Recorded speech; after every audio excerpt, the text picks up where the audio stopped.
l'anàlisi.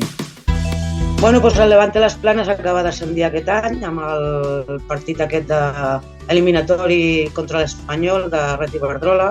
Seria la segona participació a la màxima categoria nacional. Ha renovat totalment la plantilla. Jo he comptat fins a 11-12 reforços.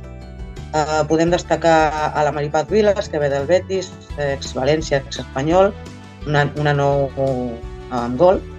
I bueno, manté el bloc entre les germanes Garrote, Alba Redondo, Elena Julve, Yasmina Emravet. De moment ha sortit bé com han integrat totes aquestes noves jugadores en l'estructura de la plantilla. Aquest projecte esportiu porta 3 ascensos en 4 anys, des de preferent catalana, passant per nacional, el grup 3 de nacional, passant a Iberdrola i aquest any finalment pujant a la màxima categoria. Sí, esperem que es consolidin aquesta categoria, que era el projecte que tenien amb el Ferran Cabello com a entrenador, i bueno, a disfrutar d'un altre equip català a la categoria. El Levante Las Planes jugarà al seu camp perquè vam fer tota la pretemporada al camp de la Bòbila de Gavà, el tema que és de gespa natural. El camp de Levante compleix els requisits de la Federació Espanyola. És un camp, jo crec, una mica petitet i l'afició molt fidel, molt entregada. Aproximadament hi caben uns 400 espectadors i bueno, serà un hàndicap pels equips de rivals que vinguin a jugar al Levante.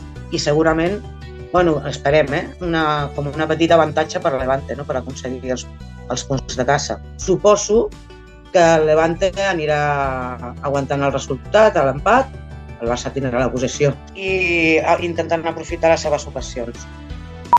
Hem de veure com arriba el Barça, el primer partit, perquè vindran d'una setmana de selecció espanyola, que estaran 5 dies convocades per 2 partits classificatoris pel Mundial, tot i que Espanya ja s'ha classificat. Clar, la columna vertebral de l'Espanyola és pràcticament 7-8 jugadores del Barça. Han jugat l'Eurocopa, van acabar, em sembla que el 21, i després han anat sortint lesions, a part de les que ja sabíem, arrosseguen lesions, l'Aitana ha caigut, la Marta Torrejón també, ara la Mavi també, i bueno, hem de veure com arriben, Les expectatives del Barça, com sempre, sempre s'han posat molt amunt, ara més, i clar, segueix sent una pretemporada. Vull destacar alguna cosa, que a veure com, tot i que hem fitxat a la Heise, del Madrid CF, clar, el Barça va ficar uns 150 i pico gols l'any passat.